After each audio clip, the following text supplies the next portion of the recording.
Silakan, atau punya pendapat lain.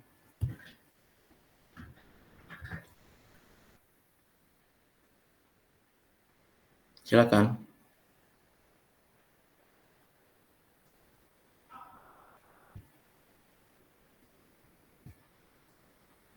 Terus saya tunjuk ya. Resa ada Resa.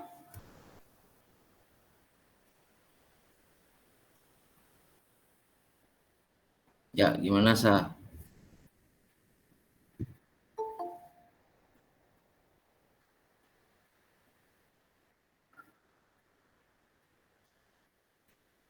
Itu seperti fasilitas gitu. Oke.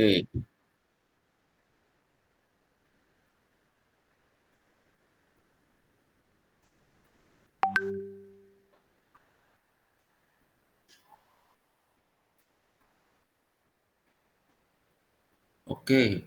Furniture lebih ke fungsionalnya ya. Fungsional fasilitas ya. Kalau di mebel untuk dekorasi gitu ya maksudnya. Oke. Kita keep dulu. Mungkin ada satu lagi yang mau komen?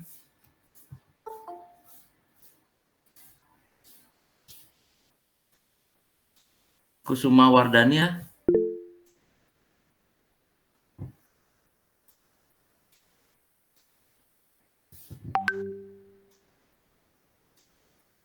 Ya, Nah, Pak. ini ada Triandana Iswara. Bentar ya, Triandana ya, bentar. Kusuma Wardani ada? Ada, Pak. Ya, coba saya pengen tahu pendapatnya. Kalau furnitur itu perabotan yang diperlukan atau digunakan. Terus ada tujuan sama fungsinya. Kalau mebel itu menurut saya sih hampir sama kayak furnitur sih, Pak. Uh, mebel itu kayak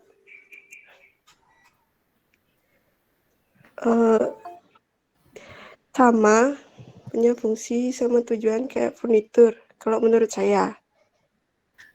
Artinya mebel sama furniture itu sama, Iya, gitu ya? ya Sama, maaf, Pak. oke. Baik, tadi yang angkat tangan siapa? Triandana ya? Coba Triandana gimana? Menurut Triandana, saya, Trianandan. ya Triandana, Pak. Menurut saya Oke. perbedaan dari furnitur dan mebel itu adalah dua istilah yang merujuk pada hal yang sama ya, Pak, yaitu perabot atau barang-barang yang digunakan dalam interior desain dan pengaturan ruang. Kalau fungsi furnitur tuh banyak, dia tuh fungsinya pada di interior. Yang jelas fungsi yang pertama pasti fungsionalitas, terus estetika, pengaturan ruang dan kenyamanan. Sekian, terima kasih. Oke, jadi mungkin di sini perbedaan terminologi kata, mungkin istilah aja ya. Pada tujuannya sama begitu. Oke, baik, terima kasih jawaban-jawaban kalian. Jadi kita bisa memetakan dulu wawasan mahasiswa tentang furniture dan mebel ya. Oke, kita lihat bersama ya. Jadi dari terminologi kata, ini bahasa Inggris nih ya. Furnishing are the one category of design element that lies almost wholly within the realm of interior design. While walls, floors, ceiling, windows, and doors are established in the architectural design of a building, the selection and arrangement of movable interior elements, furniture, windows, treatment, and accessories as major tasks of interior design. Ya, jadi kalau kita lihat furniture di sini sebagai noun, sebagai kata benda ya. The movable article that are used to make a room or building suitable for living or working in, such as tables, chairs, or desks. Yeah. The small accessories or fittings that are required for a particular task or function. Contohnya door furniture. Ya, ini dari Postel 2012 ya. Jadi secara terminologi furniture dan mebel itu sebenarnya mirip ya, hampir sama mungkin tadi dibilang ya. Cuma perbedaannya yang satu itu mebel itu dia lebih kepada fasilitas yang dapat digeser, dipindahkan. Sedangkan furniture itu lebih banyak kepada yang fix ya, fix furniture seperti lemari, kemudian bed set begitu ya. Jadi furniture ini lebih banyak stay di sana di posisinya begitu. Ya benar tadi mebel itu dari kata movable ya, jadi atau mobile ya. Jadi mebel kemudian ini merujuk kepada fasilitas-fasilitas yang dibuat untuk memenuhi kebutuhan aktivitas manusia yang dapat dipindah-pindah atau digerak-gerakkan ke sana kemari begitu ya. Oke. Jadi kalau kita lihat atau kita bayangkan furniture dengan mebel itu dia hampir sama, hampir mirip, fungsinya sama untuk memenuhi kebutuhan manusia, hanya saja perbedaannya kepada mobilitasnya gitu ya. Jadi mungkin sekarang kalian sudah dapat membayangkan yang mana sih yang disebut furniture, yang mana disebut mebel. Cuma dalam masalah konteks dunia awam, orang-orang umum, mereka hampir tidak mau membedakan lah begitu ya. Furniture sama mebel itu sama gitu. Mau kemana ke toko mebel gitu. Padahal jelas-jelas namanya toko furniture gitu. Ya sama aja mereka anggap gitu. Mereka mencari kebutuhan mereka begitu ya. Jadi sebagai desainer interior kita pahami dulu apa yang membedakan dan kemudian kita bisa seleksi atau bisa pilih-pilih, oh ini masuk dalam kategori mebel, oh ini masuk dalam kategori furniture begitu ya. Oke. Nah, sekarang kita masuk ke dalam jenis-jenis furniture dalam rumah tinggal ya, atau jenis-jenis fasilitas orang bilang di interior ya. Jadi fasilitas itu mencakup di dalamnya adalah mebel dan furniture ya. Oke.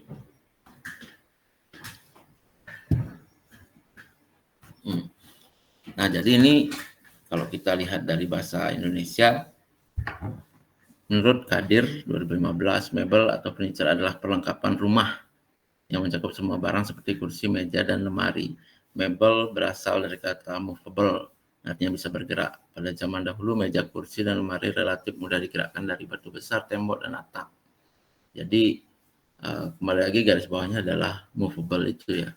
Sedangkan kata furniture dari bahasa Prancis, furnish, ya, atau perabot rumah atau ruangan. Walaupun mebel dan furniture punya arti yang beda, tetapi ditunjuk sama, yaitu meja, kursi, lemari, dan seterusnya. Gitu, ya. Dalam kata lain, mebel dan furniture adalah semua benda yang ada di rumah dan digunakan oleh penghuninya duduk, berbaring, ataupun menyimpan benda kecil seperti pakaian atau cangkir. Mebel terbuat dari kayu, papan, kulit, sekrup, dan lain sebagainya. Ya.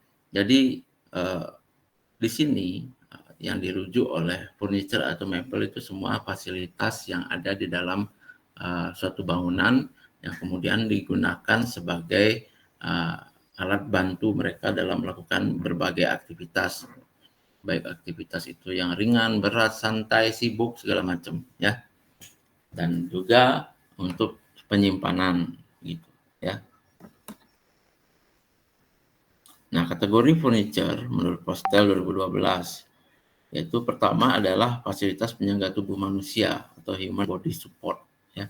Jadi fasilitas atau furniture atau mebel ini yang terkait langsung dengan bagaimana menopang atau menyangga tubuh manusia itu sendiri ya, yang dia langsung kena sama badan digunakan oleh orang ya.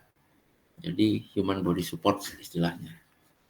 Kemudian berikutnya adalah fasilitas yang memiliki bidang-bidang permukaan untuk fasilitas peletakan ya. Jadi untuk meletakkan barang, meletakkan sesuatu ya. Dan kumpulan objek untuk mengakomodir aktivitas yang beragam ya. Nah, kalau ini istilahnya adalah surface and object to support various activities ya. Jadi kalau kita bayangkan ini adalah suatu bidang yang ditempatkan untuk yang diadakan untuk menempatkan barang-barang yang terkait dengan satu urutan kegiatan. Begitu. Ya. Kemudian fasilitas simpan dan pameran, storage and display pieces. Jadi fasilitas untuk menyimpan dan fasilitas untuk pendisplayan ya, untuk memamerkan atau untuk menunjukkan item-item tertentu atau barang-barang tertentu. Dan kemudian ada fasilitas pemisah ruang atau spatial partition ya. Jadi kategori furniture ini secara umum atau secara garis besar dibagi menjadi 4 bagian yang menyangga tubuh manusia, human body support. Nah, nanti kita lihat contoh-contohnya. Kemudian fasilitas memiliki bidang-bidang permukaan, kemudian fasilitas simpan dan fasilitas pamer, kemudian fasilitas pemisah ruang. Ya, oke, kita coba lihat dulu ya. Nah, ini ya fasilitas body support. Ya, body support kalau kita lihat contoh yang kiri atas. Ya, jadi body support ini dia adalah fasilitas yang menopang bagian-bagian tubuh kita. Contoh yang paling dekat adalah kursi. Ya, jadi kursi ini digunakan sebagai tempat atau fasilitas duduk dengan berbagai macam posisi duduk, berbagai macam bentuk akhirnya, dan kemudian dia diharapkan dapat memberikan support kepada tubuh dalam melakukan aktivitas. Ya, tidur itu aktivitas juga, ya. Duduk itu aktivitas juga, ya. Jadi jangan salah kalau kalian duduk ngelamun tuh dibilang nggak ada aktivitas. Ada itu bagi furniture itu ada. Mereka harus mensupport itu. Mereka harus mendukung kegiatan seperti itu, ya. Kemudian yang surface ya. Jadi sebelah kanan kalau kita lihat kanan atas itu ada meja dengan kursi yang mengelilinginya ya. Jadi sebagai tempat makan ya. Jadi ada kegiatan makan di sini. Permukaan meja ini digunakan untuk menempatkan piring, makanan, gelas, alat makan dan sebagainya. Begitu ya. Jadi di sini kategori furniture yang merupakan permukaan atau dimanfaatkan permukaannya untuk menempatkan suatu barang atau suatu item untuk kelangsungan aktivitas tertentu ya. Jadi ada aktivitas makan di sini, kita menempatkan berbagai alat makan, berbagai pendukung kegiatan kita makan di atas meja. Ya. Kemudian ada contoh yang penyimpanan. Sebelah kiri bawah ini ada walking closet atau walking cabinet atau lemari lah kita bilang ya. Cupboard, banyak istilahnya ya. Jadi kalau kita lihat di sini menempatkan pakaian-pakaian, menempatkan sepatu, menempatkan tas juga ya. Jadi fasilitas ini berfungsi sebagai ruang penyimpanan atau tempat menyimpan dan tidak hanya bentuknya seperti lemari begitu ya. Banyak lagi yang model-model lain yang bisa digunakan sebagai penyimpanan. Mungkin sekarang sudah banyak kita lihat yang tempat penyimpanan tidak hanya lemari, tapi juga bisa menyimpan di modelnya seperti di kursi, di dalam sofa misalnya yang bisa diangkat dudukannya, kemudian dimasukkan semacam buku atau mainan anak-anak yang disimpan di dalam begitu ya. Jadi perkembangan dari furniture multifungsi itu sudah jamak kita lihat sekarang terkait dengan kebutuhan manusia yang semakin tinggi, namun ruang yang dimiliki semakin terbatas. Ya.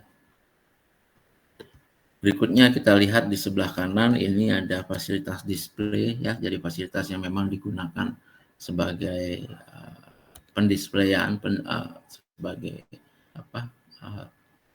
alat atau fasilitas untuk menempatkan item yang ingin dipamerkan begitu.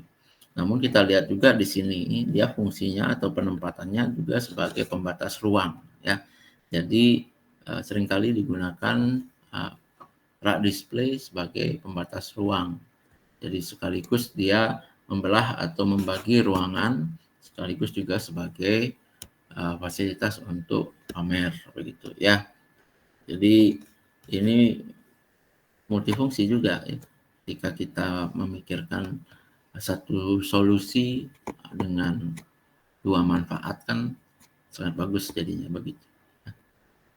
Ya, jadi ini beberapa contoh awal jadi supaya kita punya persepsi yang sama tentang kategori dari furniture itu sendiri.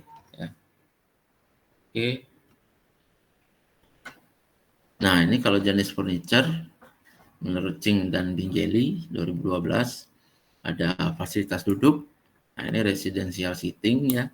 Jadi yang fasilitas duduk di rumah tinggal, kemudian fasilitas simpan, storage and display, fasilitas meja, table, fasilitas tempat tidur, bed, fasilitas yang meruang, spatial built-in furniture. Nah ini unik nih ya, nanti kita akan bahas lebih jauh. Dan kombinasi dari beberapa jenis furniture yang ada di atasnya. Ya, ada yang fasilitas duduk jadi meja, ada yang fasilitas simpan jadi tempat tidur, ada juga yang seperti itu ya. Jadi sekarang batasan dari jenis furniture itu semakin tipis ya. Jadi peruntukannya semakin banyak, walaupun dari segi look-nya atau dari segi desainnya dia nampak hanya untuk satu jenis kegiatan saja misalnya. Tapi ketika dia dioperasikan, oh ternyata dia bisa memuat atau bisa menghandle beberapa aktivitas sekaligus. Nah, fasilitas duduk residensial ya. Nah, kalau kita lihat di sini fasilitas duduk yang ada di residen atau di rumah tinggal biasanya atau umumnya yang hadir di situ ya ada armchair, ada side chair, ada long chair, sofa atau couch, ada love seat, ada sleeper ya, ada puff, stool, bench. Nah, ini bedanya tempat duduk aja ada segini banyak jenisnya gitu ya. Yang hanya kalau kita bilang yang cuma untuk duduk aja loh. Ya. Jadi perkembangan desain itu sangat pesat sekali ya. Yang dulunya kita duduk di batu, kalau zaman dulu duduknya di batu, bahkan kalau saya pernah lihat di bukunya siapa ya, itu ada singgasana kerajaan yang terbuat dari batu besar. Zaman dulu mereka belum mikir desain ya, ada batu besar ya duduknya di sana. Gitu. Ya. Nah sekarang sudah ada jenisnya, sudah ada yang armchair, side chair, long chair, sofa atau couch dan sebagainya ini ya. Nah, armchair kita lihat di sini. Intended for relaxing, conversation or reading, fully upholstered, constructed of wood, plastic, steel, or a combination of materials. Jadi di sini armchair ini memang dibuat untuk relaksasi ya, lebih banyak kepada relaxing ya. Posisinya posisi duduk yang nyaman, posisi duduk yang santai gitu ya. Untuk ngobrol atau untuk sekedar membaca. Nah, di sini akan kita lihat majoritinya atau dominasinya adalah di upholstered.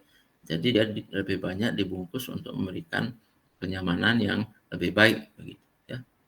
Konstruksinya dari kayu atau dari plastik atau dari besi juga ya, atau dari beberapa material yang dikombinasikan gitu. Ya. Jadi armchair ini kalau kita lihat dia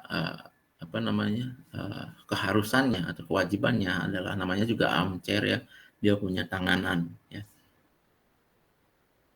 dia punya gambar-gambar sampel yang saya berikan, kita lihat semua ada bagian tangan yang disupport pada kursi ini dan model desainnya juga berbeda-beda macam-macam.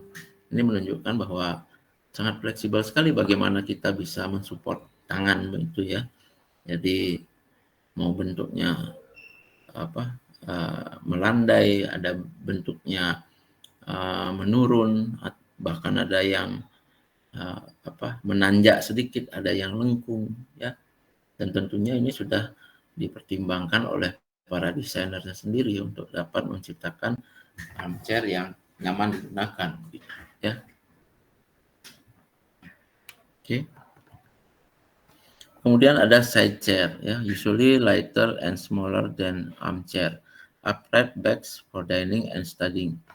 Jadi kalau kita lihat di sini, jenis ini adalah jenis yang tanpa tangan. Jadi kalau kalian lihat lagi di sekeliling kalian, di rumah kalian mungkin, atau di kosan atau di mana ya. Jadi kalau yang seperti ini umumnya digunakan untuk dining dan kursi belajar. Jadi meja makan, kursi makan, dan di meja belajar ya. Jadi ini peruntukannya, tangan itu tidak santai, kemudian punggung itu tidak serebah armchair, jadi dia agak tegak ya, agak tegak dia untuk sandaran punggungnya ya, karena kebutuhan dari kegiatan yang dilakukan. Kalau kalian nyender pakai armchair belajarnya atau armchair makannya agak susah. Kalau pakai armchair sambil makan, nelennya itu agak susah ya, karena leher kalian nekuknya ke belakang gitu. Nah, kalau pakai ini kalian diarahkan, punggung kalian lurus, leher kalian lurus, agak menekuk ke depan. Jadi sama dengan posisi belajar ya. Tangan itu juga ada di atas meja. Gitu. Jadi tidak perlu sandaran tangan di side chair ini. Oke.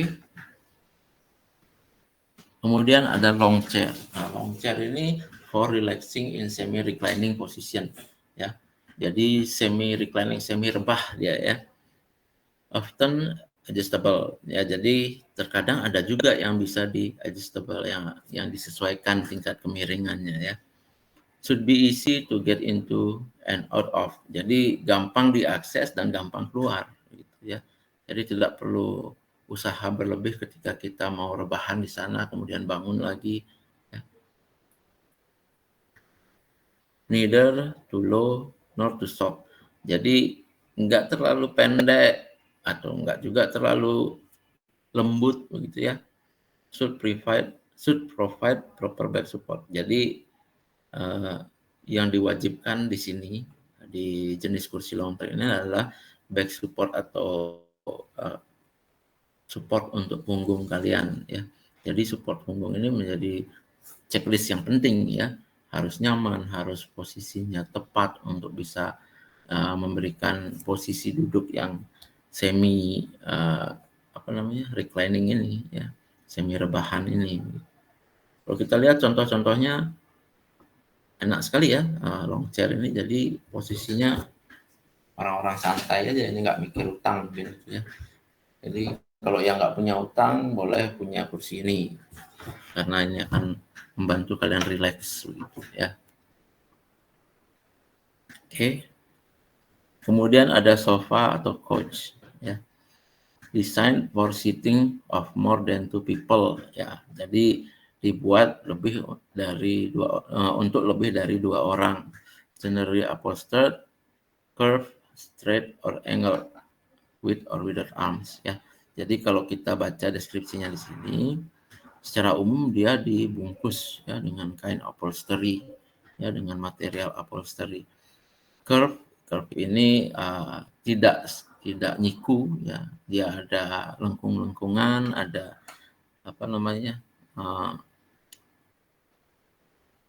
sudut-sudut yang tidak tajam begitu ya. Straight or angle, jadi ada bagian yang lurus juga, walaupun ada juga bagian yang menyudut begitu ya, atau membuat sudut. With or without arms, jadi ada yang pakai tanganan, ada juga yang tanpa tanganan ya. Kalau kita lihat di sini ada beberapa contoh yang pakai tangan dan ada satu contoh yang tidak pakai tanganan yang bentuknya bulat itu ya. Selebihnya ada tanganannya walaupun hanya di bagian pinggir. Dan ini sofa juga, bahkan kita lihat contoh yang paling bawah, pojok kanan bawah itu ada yang dibuat dari material keras juga, walaupun di bagian duduknya itu dibuat dengan material upholstered ya. Jadi tetap yang terkait bersentuhan dengan badan kita itu dibuat nyaman, dibikin dengan upholstered material ya. Walaupun yang sebelah kanan kiri misalnya atau bawahnya menggunakan material lain, material keras ya. Itu sofa atau couch ya. Nah, kemudian ada love seat. Nah, a small sofa with only 2 sitting position. Nah, ini banyak yang sekarang memproduksi ya. Karena kebutuhan manusia juga untuk privasi, untuk lebih intim gitu ya. Sectional, a sofa divided into separate parts that may be used in various configuration. Nah, ini juga bisa dia berupa beberapa furniture atau beberapa kursi yang kemudian digandeng ya, dengan bisa juga dipisah dari satu kursi menjadi 2 kursi dengan berbagai konfigurasi baru gitu ya. Jadi ini tujuannya memang dibuat untuk 2 orang ya, tujuannya lebih untuk mendekatkan ya. Jadi yang lagi PDKT boleh beli kursi ini ya, silakan. Jadi di sini khusus untuk 2 orang, yang jomblo ya lewat dulu lah. Oke, itu love seat.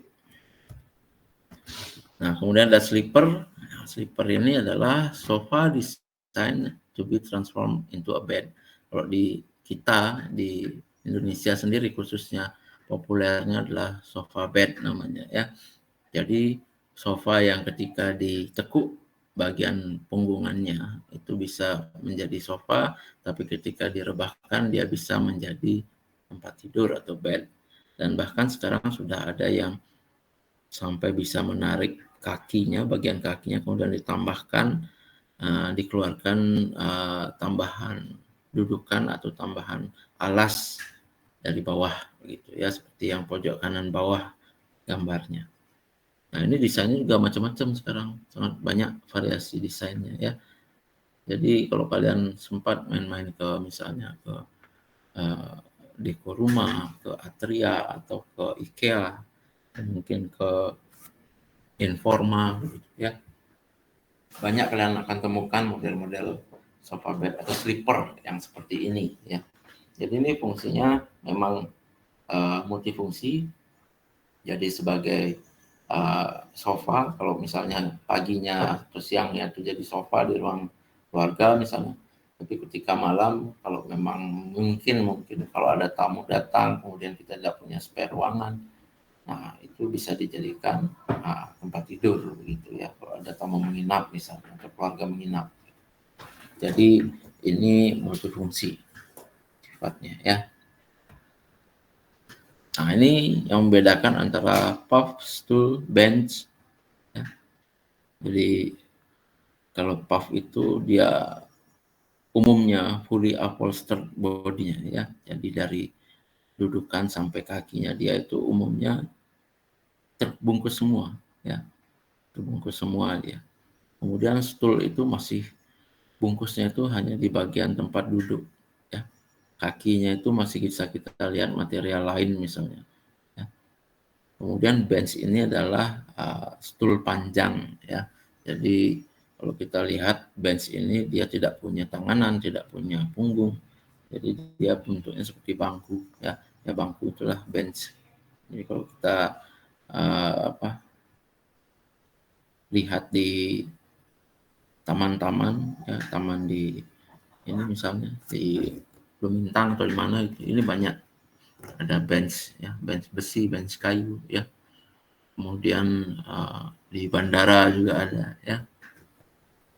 Jadi ini sifatnya duduk tapi kenyamanannya rendah ya, karena tidak diperuntukkan untuk duduk dalam jangka waktu yang panjang atau yang lama begitu ya. Ya kayak kursi di rumah sakit gitu. Bench ini digunakan. Kalau puff atau stool ini banyak digunakan di ruang privat ya. Jadi mungkin di kamar untuk kursi meja rias ya. Nah, ini puff atau stool ini juga kadang-kadang dilengkapi dengan ruang penyimpanan di dalamnya ya. Jadi ketika dibuka topnya itu bisa kita temukan ruang penyimpanan yang bisa kita pakai untuk menyimpan barang-barang kita seperti buku atau mainan atau apa majalah misalnya ya. Nah, itu jenis-jenis alas duduk sudah sekian banyak ya. Oke. Nah, kita masuk ke fasilitas simpan atau storage and display ya. Sebelumnya mungkin dari kursi ada yang mau komen dulu, ada yang mau tanya dulu, atau ada yang ingin menambahkan misalnya, Pak, kalau di rumah saya ada kayak gini, Pak, ini jadi apa ya misalnya? Ada? Atau ada yang mau tanya, Pak, bedanya ini sama ini apa sih, Pak? Ya, silakan.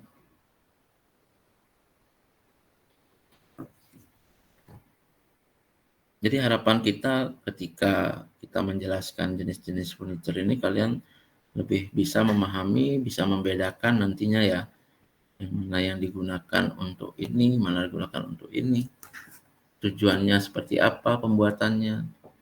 Kalau kita membuat stool atau kita membuat bench, tujuan utamanya itu apa, yang mana yang harus kita penuhi, checklistnya seperti apa, ya. Ada kira-kira yang mau tanya tentang kursi dulu atau alas duduk?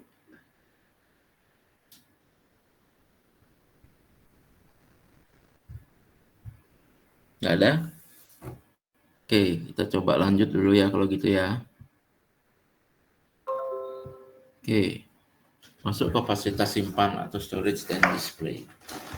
Nah, kalau kita lihat di sini ada rak, ada lemari, kabinet, wardrobe, dresser, sifonier ya namanya.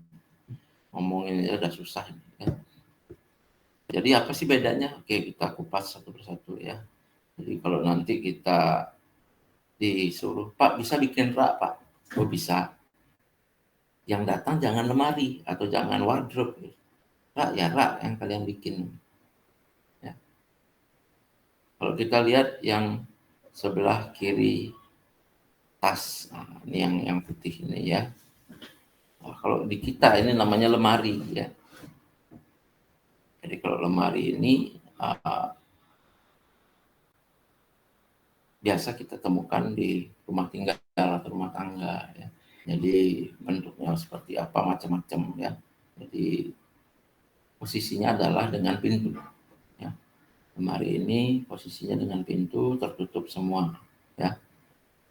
Kemudian kalau kita lihat yang sebelah kanannya ya. Sebelah kanan ini disebutnya rak ya.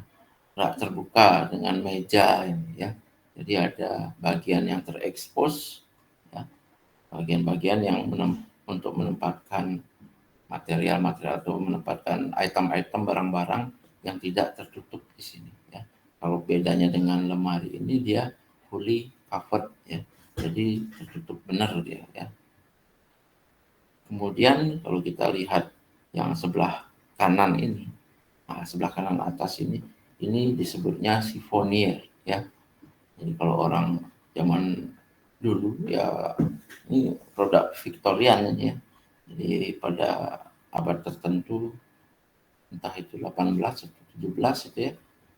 Mereka ini populer ya. Desain seperti ini. Kemudian yang kiri bawah yang warna biru, nah ini kabinet ya. Kabinet ini adalah bentuk dari sebuah lemari yang unitnya lebih kecil ya. Lemari penyimpanan unitnya lebih kecil, tidak semasif lemari ya, tidak sebesar lemari dia, dan tetap masih ada covernya, masih ada tutupnya, ada pintunya, ada tutup lacinya, tidak terekspos isiannya. Kemudian yang di sini, yang di tengah bawah, ini wardrobe ya. Wardrobe ini biasanya memiliki ruang tersendiri. Karena apa? Karena dia tidak punya pintu. Ya. Kalau orang juga sebut ini sebagai walk-in closet misalnya ya.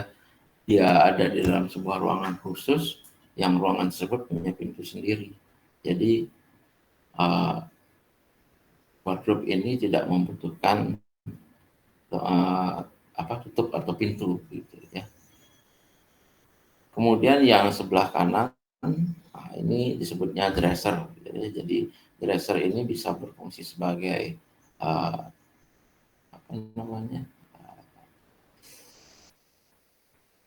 kabinet di bagian foyer ya biasanya ya. Atau digunakan juga sebagai meja rias begitu. Cuma kalau meja rias umumnya ininya ada kursinya dan tinggi dari cermin ini tidak setinggi ini gitu ya. Jadi ini biasanya orang ketika mau pergi atau pulang dari luar, dia menempatkan kunci, menaruh barang-barang sebelum pergi atau setelah datang dari luar di sini dulu gitu ya. Nah ini ada cermin, jadi ketika mereka mau keluar, mereka bercermin dulu gitu biasanya ya. Ya, atau mereka dari luar, mereka bercermin, oh mungkin harus cuci muka atau bagian mana yang kotor, mereka bisa lihat. Ya, nah, ini fasilitas simpan atau storage and display yang ada di dalam rumah tinggal atau residence. Ya. Oke, kemudian fasilitas meja. Ya. Ini meja, ada meja hias atau meja biasa, ada meja kerja, dan meja makan. Ya. Jadi kalau meja itu masih banyak lagi yang bisa kita jelaskan ya. Nah ini yang umum aja kita cari dulu di sini. Jadi kalau meja hias atau meja rias, ya. Jadi kalau kita lihat yang kiri bawah ini, ya, ini kita biasanya atau umumnya kita sebut sebagai meja rias, ya, karena dia ada ruang penyimpanan kosmetik, kemudian dia ada cermin besar, ya, ada lampu di atasnya. Jadi inilah kebutuhan untuk berhias begitu. Jadi meja rias ini digunakan untuk kegiatan atau aktivitas berhias. Kemudian ada meja makan, ya. Meja makan ya bentuknya juga macam-macam. Enggak hanya kotak gini, ya, ada juga yang melingkar, ada yang bentuknya elips, ya. Dan mungkin kalau kita mau cari-cari lagi bentuknya segitiga mungkin ada juga, ya. Dan bentuk-bentuk lainnya segi 6, segi 8, ya banyak ya. Jadi model dan desain itu silakan ya menyesuaikan. Tapi fungsi utamanya ya memang untuk kegiatan atau aktivitas makan ya. Kemudian ada meja kerja. Meja kerja ini juga sangat banyak beragam ya. Mulai yang persegi, kemudian juga ada yang elips, ada yang bulat juga ya. Tapi umumnya memang seperti ini yang ada di lapangan ya. Ada tempat untuk menyimpan buku-buku misalnya atau menyimpan tas, mungkin ada colokan untuk gadgetnya mungkin ya, dan dibuat cukup lebar untuk untuk menempatkan barang-barang dan melakukan aktivitas kerja dalam satu meja yang tidak perlu pindah-pindah gitu ya. Jadi pekerjaan dengan posisi duduk aja biasanya mejanya dibuat besar karena kegiatan itu terjadi di atas meja semua ya. Oke. Next ada tempat tidur ya. Jadi tempat tidur ini mungkin di seluruh rumah harus ada mungkin ya. Kemungkinan adanya sangat besar gitu ya. Jadi model desainnya juga sangat beragam. Kalau zaman dulu orang bikin tempat tidur mungkin dari batu, zaman prasejarah itu mereka tidurnya di batu yang datar gitu ya. Kemudian berkembang dengan menggunakan kayu, dan menggunakan bambu, rotan dan sebagainya. Sehingga hari ini banyak sekali yang menggunakan variasi-variasi material dalam membuat tempat tidur ya. Jadi tempat tidur ini umumnya ada ukurannya ya, tergantung dengan kasur yang atau matras yang akan digunakan. Ya, ada matras single, ada matras double, ya, king atau queen, ya. Ini kalau desainer interior harus wajib tahu yang mana yang namanya single, yang mana namanya double, yang queen dan king itu ukuran berapa. Nah, single itu ukuran berapa, yang double, king, queen itu ukuran berapa, gitu, ya. Kemudian ada yang juga yang tingkat atau loft bed. Jadi karena keterbatasan ruang atau mereka pengen sensasi baru, mereka membuat tempat tidurnya secara bertingkat ya. Kalau kita lihat yang sebelah kiri itu yang konvensional ya, yang single itu, yang sendiri atau tidak tingkat gitu ya. Kalau ukurannya ini kemungkinan dia double ya, king atau queen. Kemudian yang di sebelah kanan ini yang tingkat atau loft bed dengan desain yang kekinian gitu ya. Jadi anak-anak zaman sekarang senangnya seperti ini model desainnya. Oke. Nah, ini spatial built-in furniture ya. Jadi spatial built-in furniture ini dia adalah fasilitas atau furniture yang kemudian dibuat menyeluruh untuk sebuah ruangan gitu ya. Atau dia malah membentuk ruangan baru ya. Contohnya adalah kitchen set, kemudian ada workstation dan stand booth ya.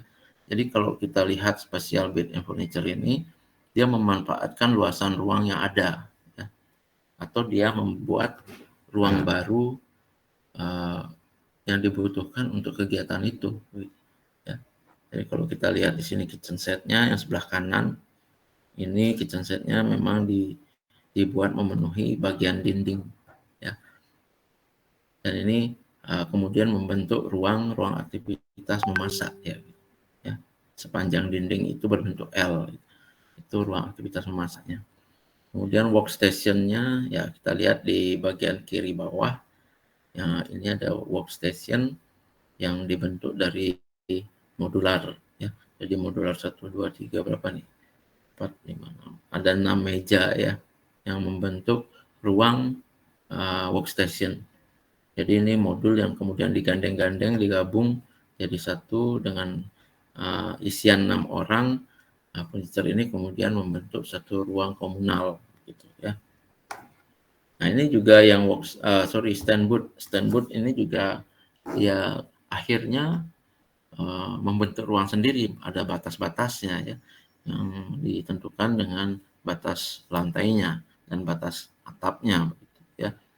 Jadi ini special built-in furniture yang ketika kita desain atau kita buat ini kemudian membentuk ruang tersendiri. Oke, bisa dipahami ya tentang ini.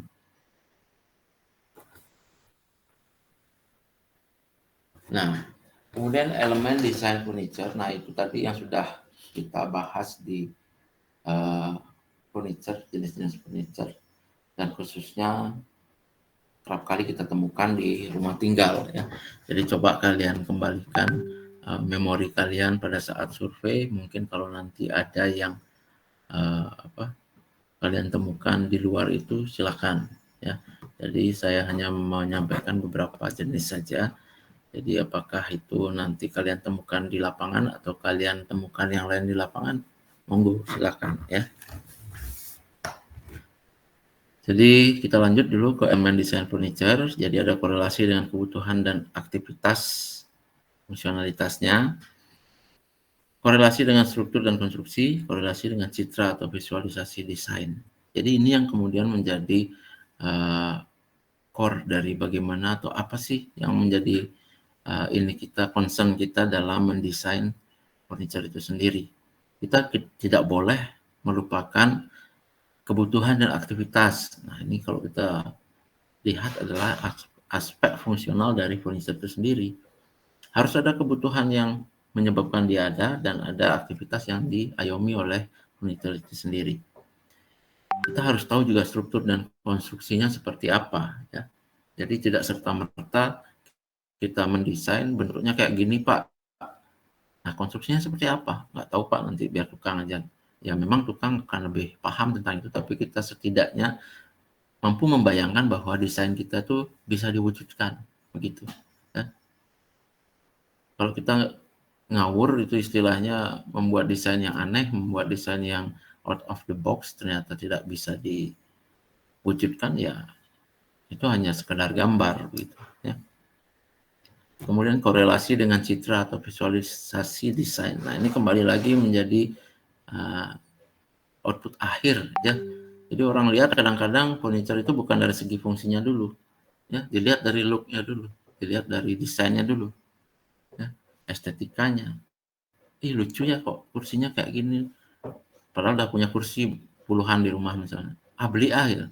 Hanya karena citra visualisasi desain ya. Bisa jadi dan itu sah gitu ya. Tapi kembali lagi, kebutuhan aktivitas struktur dan konstruksi kita tidak bisa abaikan ya. Jadi ini adalah tuntutan kalian dalam merancang sebuah furniture nantinya.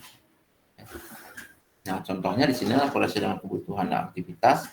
Kalau kita bicara fungsi, fasilitas duduk ya harus ada dudukannya, ada tanganan, ada sandaran punggung, sandaran kaki, sandaran kepala. Ini semuanya adalah aspek kebutuhan fungsionalitas. Ya.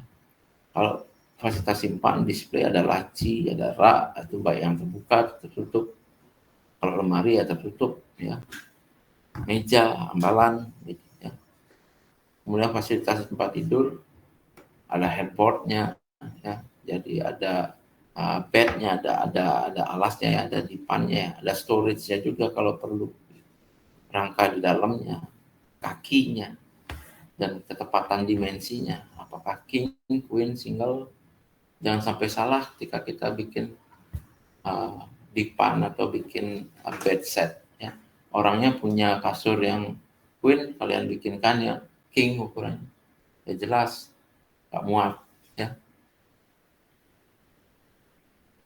Kemudian fasilitas meja, ada tabletop, ada rangka kaki, ada meja hias, atau meja kerja, ada meja makan. Ya. Jadi secara fungsionalitas kita meja itu ada permukaannya, ada tabletopnya, kemudian ada kakinya juga, walaupun nanti mungkin kakinya itu 1, 4, 6, ya. 2 jarang saya lihat 2 ya. Ada sih tapi jarang. Ya. Kemudian fasilitas yang meruang, elemen simpan, elemen display, elemen meja, elemen fasilitas duduk, ya semua ini bisa digunakan sebagai atau didesain sebagai elemen yang meruang ya. Korelasi dengan struktur dan konstruksi atau tektonikanya ya. Ya ini juga kita harus concern pada rangka utamanya. Kalau kita membuat sebuah furniture, rangka utamanya di mana, seperti apa, bahannya apa, kemudian sambungan ya atau joinery, sambungannya seperti apa, menggunakan teknik apa misalnya. Ya.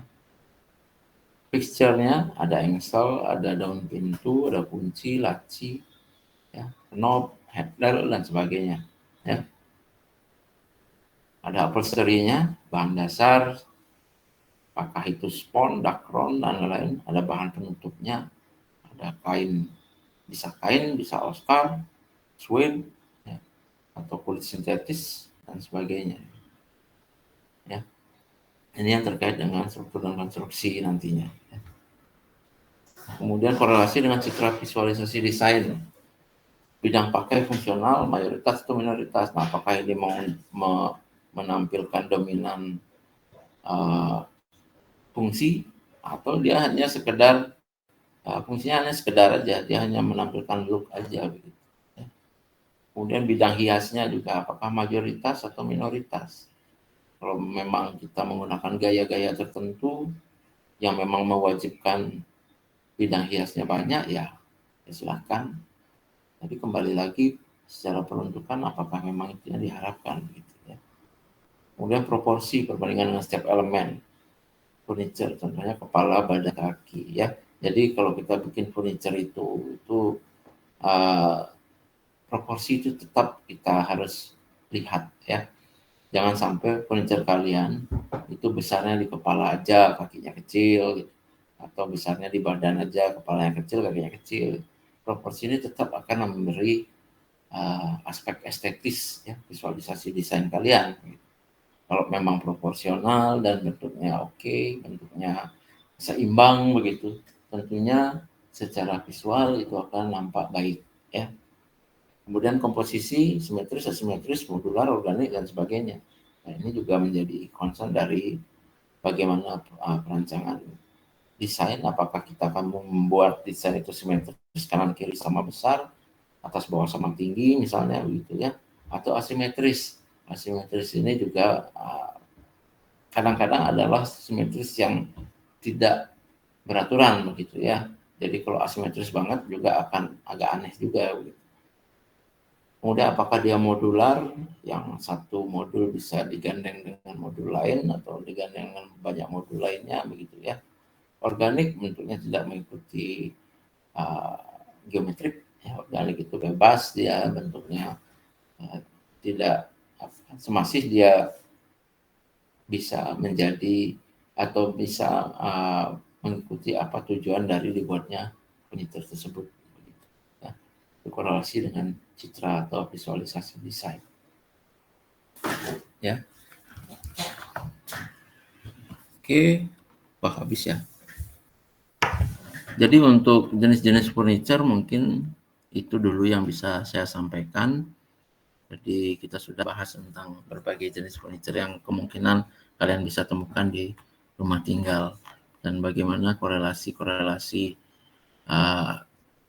dalam perancangan desain yang kalian harus ingat, kalian harus perhatikan ya, sehingga kalian dapat merancang nanti furniture itu dengan baik, fungsinya dapat, kemudian strukturnya oke, dan citra visualnya juga bagus begitu ya. Mungkin itu dulu untuk materi jenis furniture rumah tinggal. Silakan kalau memang dari mahasiswa ada yang mau bertanya, ada yang ingin menambahkan, silakan. Atau mungkin dari Bapak-Bapak dan Kak Dayu bisa menambahkan yang mungkin belum sempat saya sampaikan. Silakan.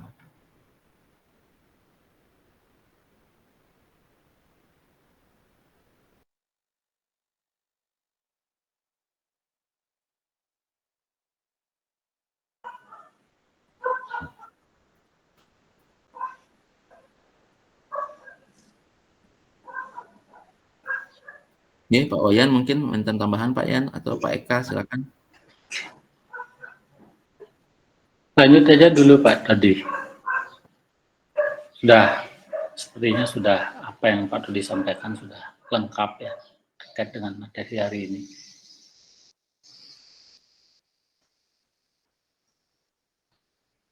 Dari mahasiswa mungkin ada yang mau bertanya tentang jenis-jenis furniture?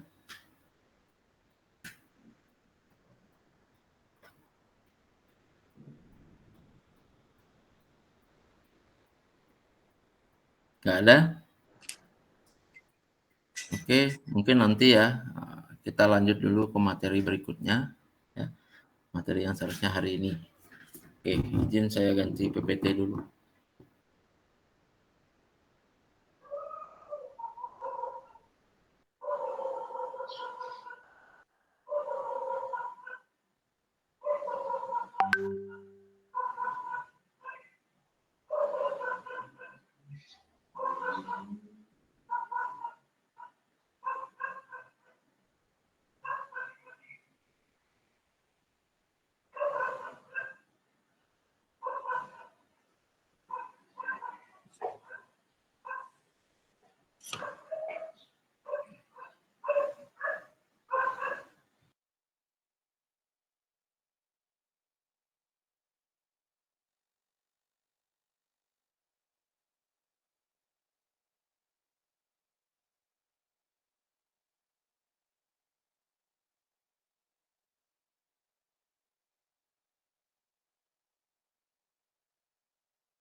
Baik, sudah muncul ya di layar ya.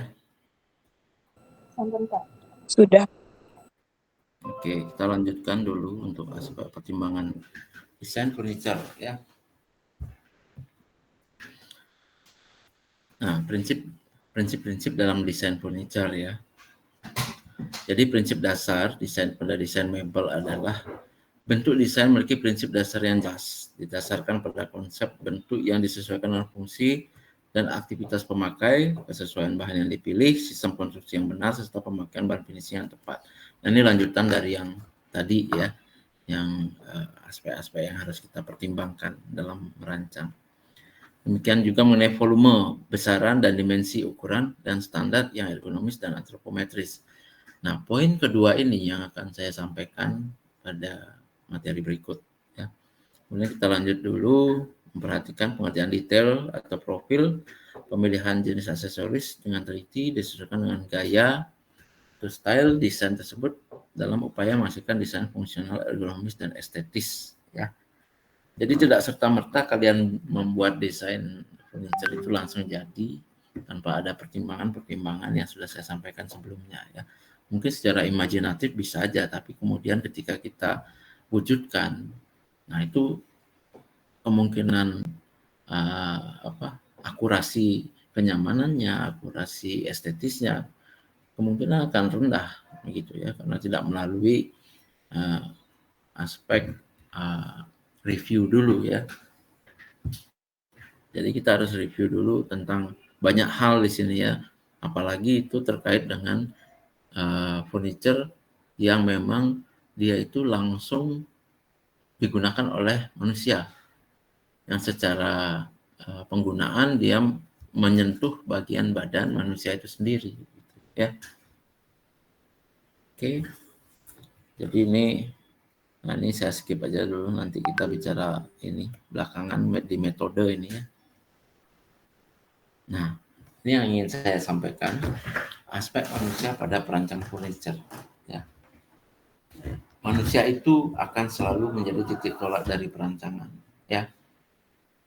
Dari kebutuhan mendasar hingga keinginan dan cita-cita manusia yang selalu bergerak menyebabkan desain tidak akan pernah berhenti pada satu titik. Ya. Sifat dasar manusia, ya, itu adalah memang dia selalu ingin ada perubahan, ingin selalu sesuatu hal yang baru, begitu ya. Ini yang menyebabkan manusia itu akan selalu berpikir untuk mendapatkan sesuatu yang lebih baik dari hari ini, begitu ya. Jadi itu yang menyebabkan desain itu adalah tetap hidup. Ketika kita merancang sebuah kandang untuk hewan misalnya, dari kita bikin sampai misalnya hewan itu 5 tahun kemudian, dia tidak pernah protes, ya, kandangnya begitu-begitu aja. Ya. Mungkin kalau dia sudah terlalu besar misalnya begitu, nggak muat di kandangnya, mungkin baru dia merasa nggak nyaman, dan kita tahu itu. Kalau manusia, kalian misalnya di kamar kalian, hari ini kalian membeli misalnya bed, misalnya, ya. Nggak tahu sampai 2 tahun, 3 tahun, 4 tahun, apakah masih bed yang sama. Ya. Keinginan untuk ganti misalnya. Atau kalian misalnya membeli fasilitas meja misalnya. 2 tahun, 3 tahun, 4 tahun, apakah masih meja yang sama? Kalaupun tidak rusak misalnya, apakah kalian nggak bosan misalnya? Ya. Nah, ini yang menyebabkan desain itu akan terus berjalan. Ya. Pada berbagai kasus, furniture merupakan objek yang dipahami orang melalui penggunaan secara langsung, dan pengetahuan itu berkembang dari waktu ke waktu. Ya. Jadi furniture itu yang mendukung mendukung aktivitas manusia. Ya. Jadi furniture ini dimanfaatkan oleh manusia dalam melakukan aktivitasnya, membantu mereka melakukan aktivitasnya. Ya. Fasilitas-fasilitas yang baru tentunya akan membuat aktivitas manusia itu ya kemungkinan akan menjadi lebih baik. Ya. Atau mungkin juga orang akan bingung makainya. Ini gimana makainya? Dulunya kayak gini, sekarang kok kayak gini makainya gitu. Ya. Jadi manusia ini kemudian selalu berpikir untuk mendapatkan sesuatu yang lebih gampang, lebih enak, lebih mudah. Ya. Ini yang menyebabkan fasilitas sekarang atau furniture sekarang itu berkembang sangat pesat dibandingkan dengan zaman dulu, furniture zaman dulu, gitu ya. Apalagi teknologi sudah masuk, ya, digitalisasi, kemudian material-material baru, gitu, ya. Furniture memiliki berbagai fungsi dalam membantu manusia dalam menjalankan aktivitas, ya. Itu perlu dicamkan itu ya. Jadi fungsi menopang tubuh, memudahkan pergerakan dan aktivitas, penyimpanan, pembentuk, penutup, dan pembatas ruang hingga penanda status sosial dan idealismenya. Nah, ini yang tadi saya tidak sebut di sini adalah penanda status sosial dan idealisme. Ini perkembangan zaman sekarang ya. Kalau yang tadi memang fungsi sebagai fungsi umum, fungsi ininya dia, memang peruntukannya dia. Kalau yang status sosial dan idealisme ini mungkin keluar dari ininya mereka, apa namanya, bawah sadarnya mereka. Gitu. Zaman sekarang orang kalau kita bicara fasilitas manusia ya itu tidak hanya sekedar furniture ya. Jadi mungkin handphone misalnya, penanda status sosial ya. Aku nggak mau cewekku HP-nya Android, nah itu penanda status sosial ya. Jadi di kampung-kampung juga atau mungkin di perumahan-perumahan misalnya, ibu itu punya kitchen set baru loh, wah dia orang kaya. Nah itu menjadi salah satu indikator ya sekarang kalau punya kitchen set bagus itu adalah orang kaya ya. Padahal itu sudah ya kewajiban kita punya begitu kalau kita di rumah tangga misalnya ada dapur yang memang kita gunakan untuk kegiatan produksi makanan misalnya begitu. Atau mungkin idealismenya dia ya, idealismenya dia tuh harus dengan brand tertentu misalnya, harus dengan produk dari desainer si A misalnya. Rumah saya tuh semua desainernya si ini, harus dia yang bikin karena memang dia kualitasnya tinggi, kualitasnya bagus ya. Tapi secara peruntukan ya sama aja gitu. Cuma itu idealismenya mereka gitu. Kemudian produk desain furniture merupakan salah satu produk yang memberikan pengalaman langsung. Nah, ini sudah ya bagi penggunanya untuk merasakan, menyentuh dan mengoperasikan objek tersebut. Jadi furniture itu dia tidak akan bergerak sendirinya tanpa ada instruksi lah dari pengguna gitu ya. Kalau sekarang mungkin sudah dengan disentuh sedikit saja dia sudah bisa mengoperasikan. Kalau zaman dulu dia harus digeser, harus ditarik, harus ditutup, harus didorong segala macam ya. Kalau sekarang dipencet aja sedikit atau kita ngomong sama satu device, kita ngomong di HP, mungkin lampu kita sudah mati langsung dengan Google Home misalnya begitu ya, yang menggunakan teknologi kekinian. Atau kalau di mobil misalnya di mobil tertentu kita suruh buka jendela dengan voice command aja dia bisa gitu ya. Ini pengalaman langsung bagi penggunanya untuk merasakan ya. Oke. Nah, terkait dengan manusia sebagai pengguna dari furniture itu sendiri, kita tentunya akan fokus kepada objek kita ya. Jadi manusia ini sebagai titik tolak perancangan dia punya dimensi ya. Dia punya dimensi yang kemudian kita harus pertimbangkan dalam membuat sebuah desain furniture ya. Berbagai macam gerak kegiatan manusia ini kemudian memberikan pengaruh pada bagaimana bentukan desain furniture yang dibutuhkan ya. Nah, ini krusial ya. Kalau kita tidak pernah mempelajari tentang antropometri atau ukuran tubuh manusia, kita akan sulit untuk membuat sebuah desain furniture yang cocok untuk digunakan ya. Kalau sekedar jadi, tapi ketika digunakan itu kadang dia nggak nyaman, bahkan mungkin bisa menimbulkan penyakit ya. Bayangkan kalau meja tulis kalian itu lebih pendek 10 cm dari yang sekarang ya. Apa yang terjadi? Nggak lama kalian akan sakit pinggang ya. Atau meja makan kalian 15 cm lebih pendek daripada yang ada sekarang, sama makanan kalian susah masuk ya. Ini pentingnya kita mengetahui ukuran-ukuran tubuh atau dimensi tubuh manusia yang kita kenal dengan antropometri dan ilmu yang mempelajari tentang kenyamanan atau ergonomi. Saya nggak tahu masih ada nggak mata kuliah khusus ergonomi ya. Kalau nggak salah udah nggak ada ya kayaknya. Nah, ini posisi-posisi yang kita sering lakukan ya untuk kegiatan kita sehari-hari.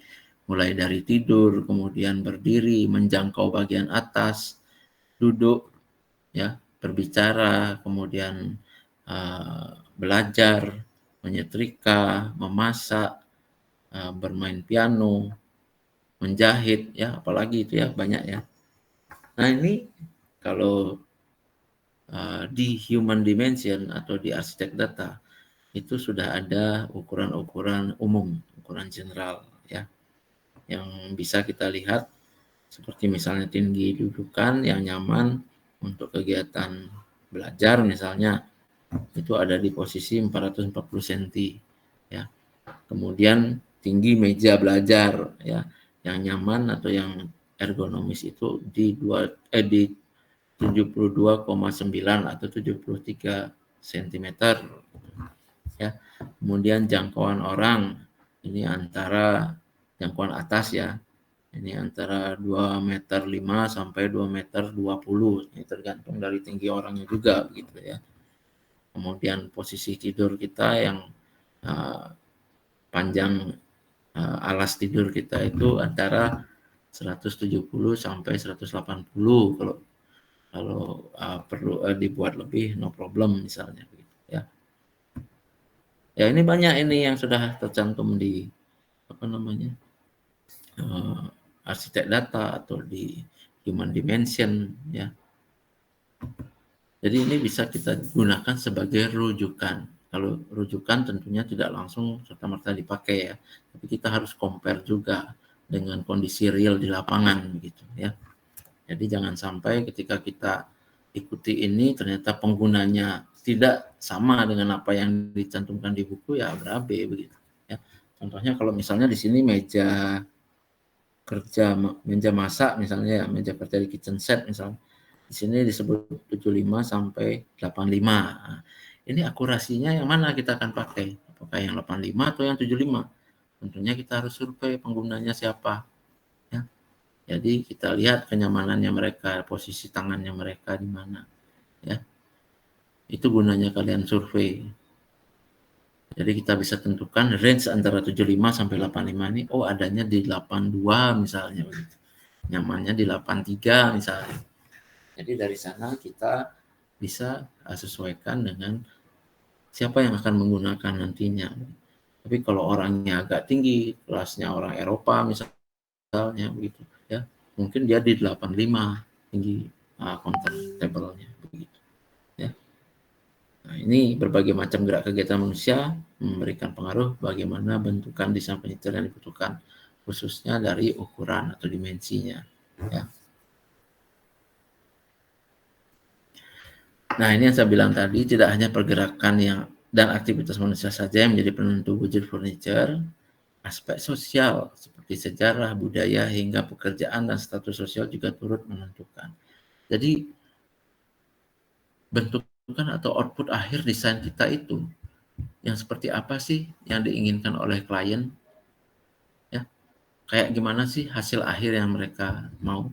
Ini tentunya berdasarkan pada apa yang pernah mereka alami, tentunya pengalaman pribadi mereka, kemudian budaya mereka, pekerjaan, status sosial dengan gambar yang bawah.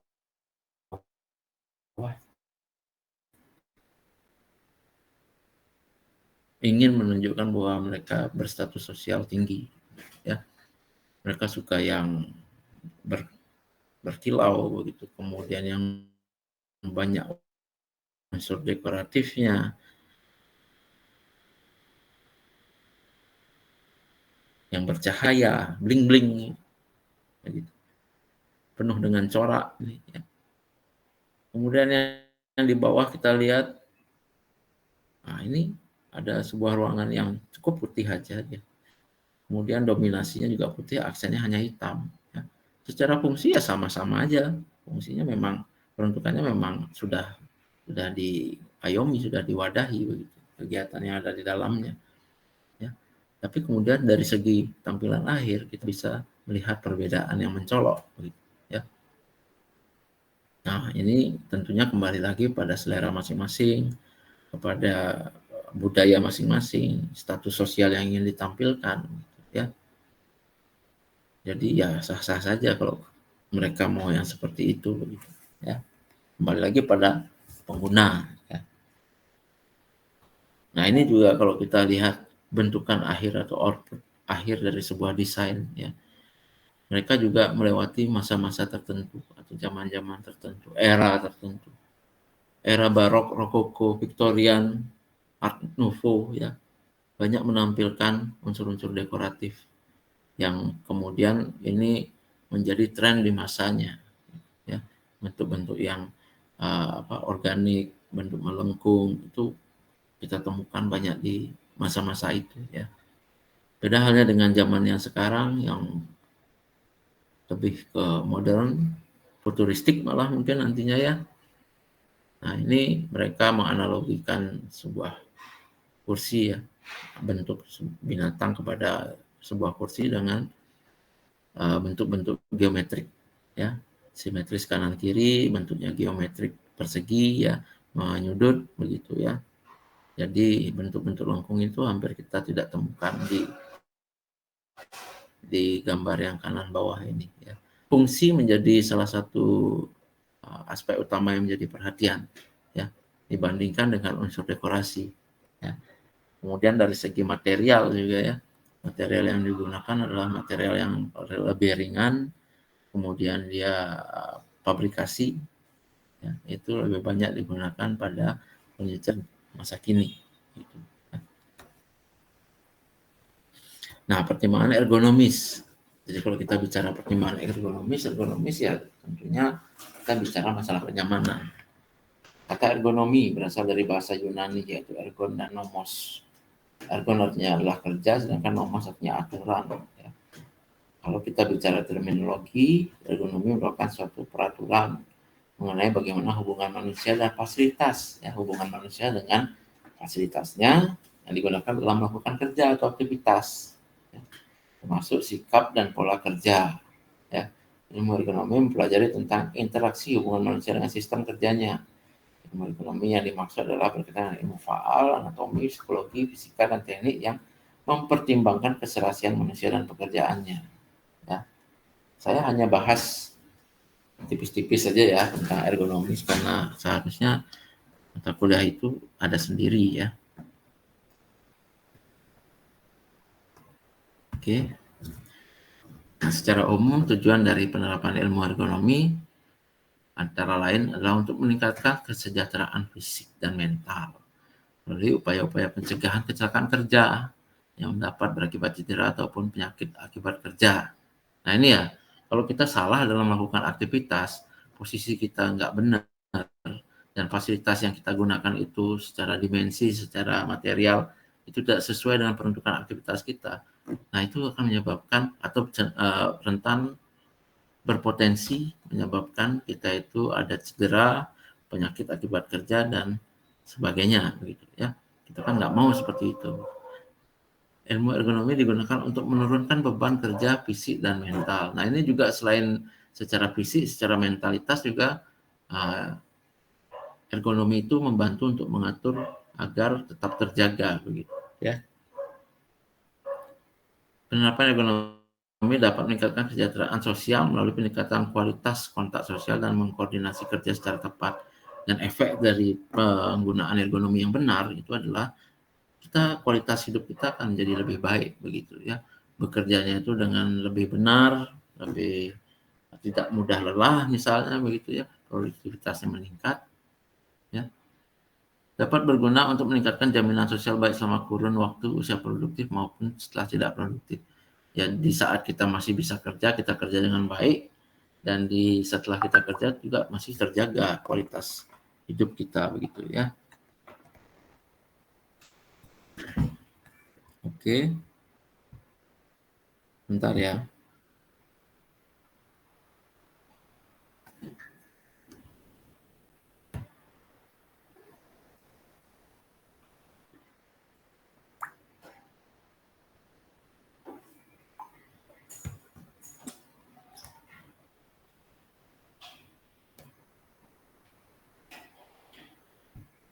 Oke, kita lanjut.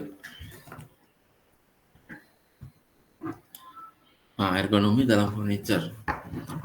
Jadi peran ilmu ergonomi berkaitan erat dengan aktivitas kegiatan manusia sehari-hari ya.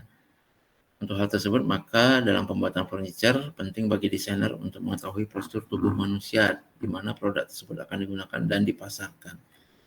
Jadi tidak hanya bentuk tubuh manusianya saja yang kita harus concern ya. Jadi area dari produk itu akan dipasarkan itu juga menjadi suatu hal yang penting ya. Jadi ketika kita akan memasarkan desain kita itu di kawasan Eropa misalnya, tentunya ukuran Asia ini akan menjadi pertanyaan. Ya, cocok nggak dengan mereka? Contoh salah satu produk ya, produk bukan furniture sih, sepeda motor ya, sepeda motor Mio misalnya. Mio itu diperuntukkan untuk produksi Jepang ya, diperuntukkan untuk kawasan Asia. Tapi ketika digunakan oleh bule atau orang luar, itu lutut mereka itu nyentuh sama sayap depannya Mio. Gimana nggak nyaman itu ya. Coba bayangkan ketika kalian harus menggunakan dengan ukuran tubuh kalian seperti itu, menggunakan sepeda roda 3 anak TK. Itu kayak gitulah jadinya ya. Posisinya sama sekali nggak nyaman itu. Jadi kita jangan memperjualbelikan Mio di luar jadinya begitu ya. Itu salah satu contoh ya. Belum lagi yang lain misalnya kalau ukuran bed saja ya, yang di kita dengan ukuran bed di luar itu ada selisih ya. Saya pernah dapat bed orang luar itu dia kalau di kita itu 180 kali 2 meter pas ya. Itu yang ukuran queen ya. Jadi kalau yang 180 kali 200 di sini itu normal. Tapi mereka bawa kasur dari negaranya itu selisih. Mereka itu selisih 5 cm, 185 dengan 205. Ya. Ini yang kemudian jadi polemik ketika kita bicara masalah ukuran ya. Tentunya dengan melihat pasar yang berbeda. Ya. Jadi hati-hati sekali ketika kita menentukan desain dan ukurannya. Nah, ini perbedaan signifikan kalau kita sedang memperhatikan furniture yang dipasarkan di dalam negeri dibandingkan untuk dipasarkan luar negeri, seperti negara-negara Eropa dan Amerika. Hal tersebut karena postur tubuh orang Asia secara umum berbeda dengan postur tubuh orang Amerika atau Eropa. Ya. Jadi tidak bisa dipungkiri ya kalau perbedaan secara fisik itu masih sering kita jumpai ya. Walaupun sekarang gizi orang-orang Asia juga sudah bagus ya, sudah ada yang tinggi-tinggi, sudah ada yang besar-besar badannya juga. Ya, tapi secara umum, secara general, tinggi di Indonesia itu masih rata-rata di 160 ya, 160 cm. Itu kenapa katanya kereta api yang dibuat oleh PT KAI itu tinggi pintunya itu cuma 160 gitu. Itu menyulitkan bagi beberapa orang yang agak tinggi untuk masuk gitu. Ya. Melihat hal tersebut akan terlihat jelas standar ergonomi furniture untuk produk rumah tinggal jelas berbeda dengan orang Asia yang rata-rata punya postur tubuh pendek dan kecil ya. Furniture yang dirancang untuk digunakan harus berdasarkan pada kriteria yang terdapat pada studi ergonomi dengan mempertimbangkan aspek manusia terhadap lingkungannya. Hal tersebut biasa disebut dengan kata lain perlu mempertimbangkan human factor yang memiliki peran penting dalam kenyamanan ya. Jadi kembali lagi human factor ini menjadi salah satu hal yang utama yang harus kita ketahui terlebih dahulu sebelum kita merancang lebih jauh di furniture itu sendiri. Nah, faktor ergonomi diperlukan dalam desain furniture bertujuan agar produk furniture tetap nyaman digunakan beraktivitas. Ya. Kalau furniture kalian nyaman, itu adalah tujuan yang paling benar. Ya. Selain memang tujuan pokoknya dia, apakah dia sebagai tempat menyimpan, alas duduk, display, atau apapun itu. Ya. Terlebih ketika dia itu sudah memenuhi tujuan utamanya, dia bisa memberikan kenyamanan, ya itu akan jadi furniture yang oke, yang laris. Ya. Seorang desainer dalam merancang sebuah kursi atau tempat duduk perlu mempertimbangkan bentuk yang estetis dan pas ya. Jadi tantangan ini ketika ergonominya sudah kita ketahui, bentuk yang estetis dan pasnya bagaimana, sehingga dapat mempertahankan postur tulang punggung yang fisiologis ya. Jadi selain dia fungsinya ergonomi kenyamanannya dapat, estetikanya juga oke begitu ya. Kadang-kadang kalau kita mikir estetika aja, kenyamanan itu kurang gitu. Atau sebaliknya kita mikir kenyamanannya aja secara bentuk kan jadi kurang dia gitu. Nah, ini tantangan desainer ya. Faktor ergonomis pada dasarnya memang berkenaan dengan kenyamanan manusia ketika beraktivitas. Ya, oke, kita sudah sebut tadi. Hal yang akan dicapai antara lain agar saat orang yang sedang beraktivitas duduk, kerja tubuhnya tidak perlu berkontraksi dan tidak membuat cepat lelah. Jadi kenyamanan di sini adalah ketika kita bekerja itu dengan safe ya, dengan aman, kemudian tidak mudah lelah ya. Jadi produktivitas kita itu bisa tetap tinggi. Nah, ini ergonomi, antropometri dan ukuran standar. Nah, ini kalian bisa lihat, seharusnya kalian punya ya buku ini ya. Buku apa namanya nih? Arsitek data atau human dimension.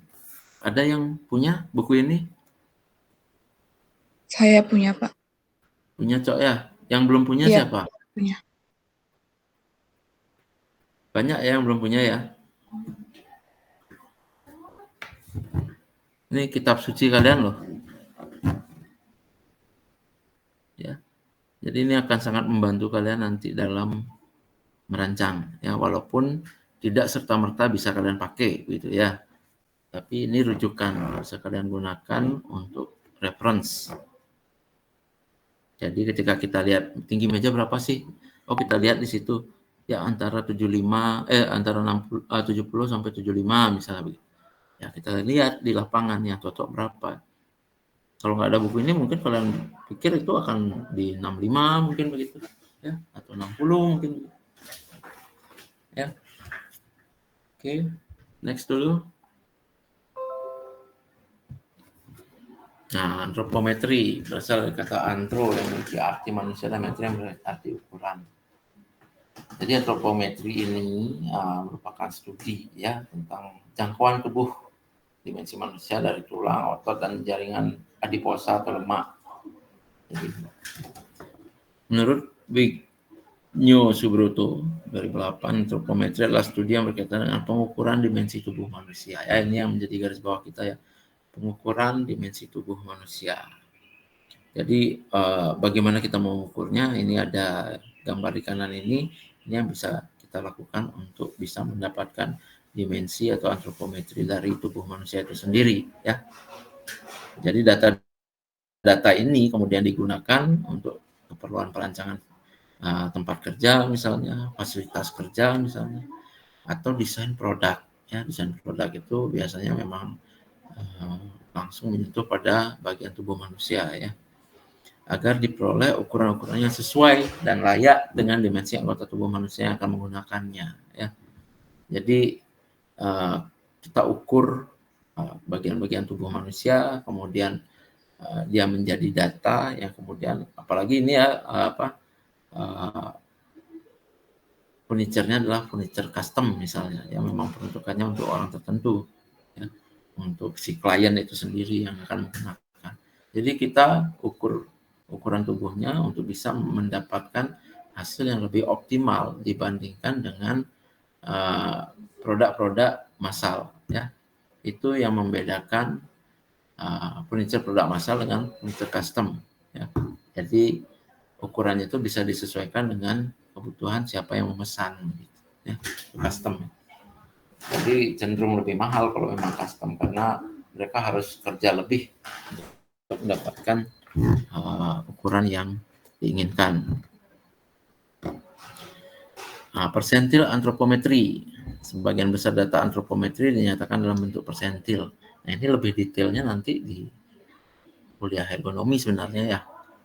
Satu populasi untuk kepentingan studi dibagi dalam 100 kategori persentase, di mana nilai tersebut akan diurutkan dari terkecil hingga terbesar pada satu ukuran tubuh tertentu. Nah, ini adalah dibagi 100 ya. Jadi yang mana yang paling banyak muncul ya. Persentil menunjukkan bahwa suatu nilai persentase tertentu dari orang yang memiliki ukuran pada atau di bawah nilai tersebut. Ya. Apabila dalam mendesain produk terdapat variasi atau ukuran sebenarnya, maka seharusnya dapat merancang produk yang memiliki fleksibilitas dan sifat mampu menyesuaikan atau adjustable dengan satu rentang tertentu. Oke, jadi kalau persentilnya misalnya antara 90 sampai 95, nah ini persentil yang cukup normal, tapi kalau memang di atas itu, misalnya 85 sampai 95, itu harusnya ini bisa di-adjustable, bisa disesuaikan lagi. Nah, ini biasanya furniture yang memang langsung terkait menyentuh bagian tubuh manusia digunakan untuk menopang aktivitasnya yang terkait dengan tubuh manusia langsung. Ya. Contohnya misalnya kursi, ya. Kursi yang bisa di-adjustable itu sangat nyaman sekali karena mereka bisa mensupport kita dalam berbagai posisi aktivitas kerja. Jadi bisa agak miring, bisa tegak, bisa miring banget, bisa rebahan sampai ini. Ya, seperti kursi di mobil misalnya, ya. Itu adjustable-nya bisa beberapa posisi, ya. Karena posisi itu juga memungkinkan karena pertimbangannya adalah berbagai aktivitas bisa memungkinkan dilakukan di kendaraan, ya. Jadi mau tidur bisa juga, mau agak santai sambil nunggu bisa juga, gitu. Oleh karena itu, untuk penerapan antropometri dapat menerapkan distribusi normal, ya. Jadi saya harap sih ada mata kuliah khusus sendiri ya tentang ergonomi ini ya. Wah, sudah habis. Ya, nah ini daftar pustaka yang bisa saya sampaikan. Mungkin dari referensi ini bisa kalian lihat lagi, bisa kalian baca-baca untuk bisa menambahkan wawasan kalian lebih lanjut, begitu ya. Jadi itu tentang ergonomi antropometri dalam desain furniture. Oke, mungkin itu dulu materi yang bisa saya sampaikan. Saya kembalikan kepada Pak Wayan Balika. Mungkin kalau ada tambahan atau pertanyaan dari mahasiswa, silakan.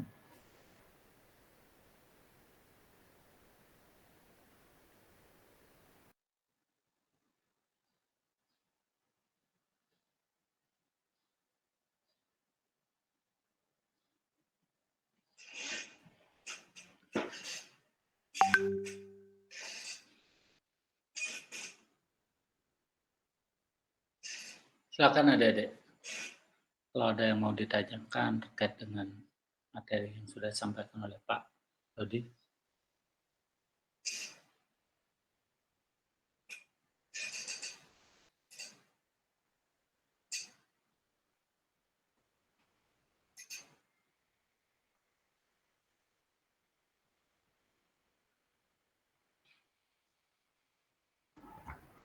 Gimana adik-adik mahasiswa, bisa menangkap yang saya sampaikan atau terlalu cepat atau terlalu lambat atau malah nggak ada yang masuk sama sekali? Mungkin Pak Eka atau Kak Andri juga bisa menambahkan beberapa hal terkait dengan materi yang tadi, silakan.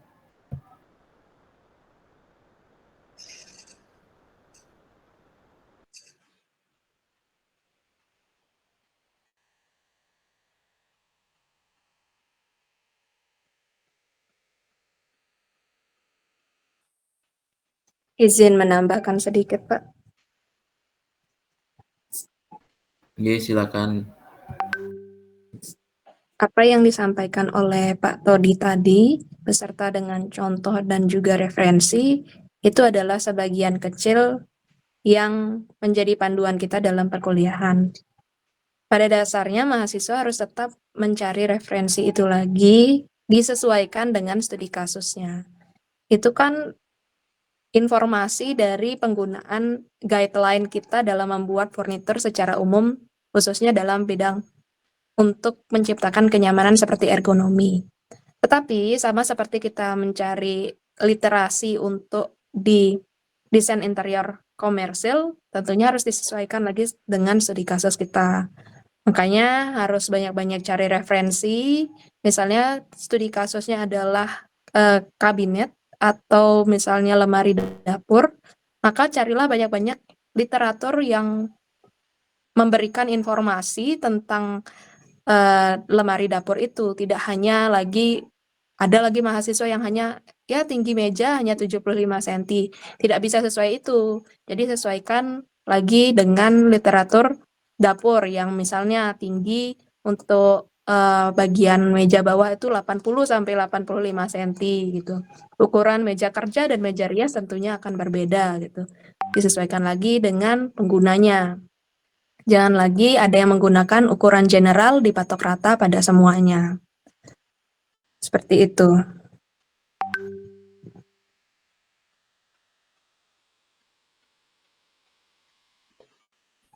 Cukup, Pak.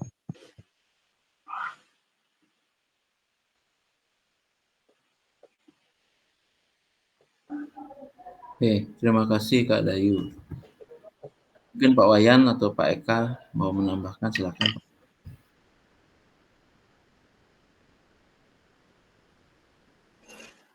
Dari Pak Eka ada? Sudah banyak Pak, sudah cukup. Baik. Kalau tidak ada, sedikit dari saya, Pak Todi dan Bu Dayu. Pertama terkait masalah apa yang disampaikan materi hari ini oleh Pak Todi, oke, sampai sudah semua disampaikan, terutama yang terkait dengan referensi adik-adik.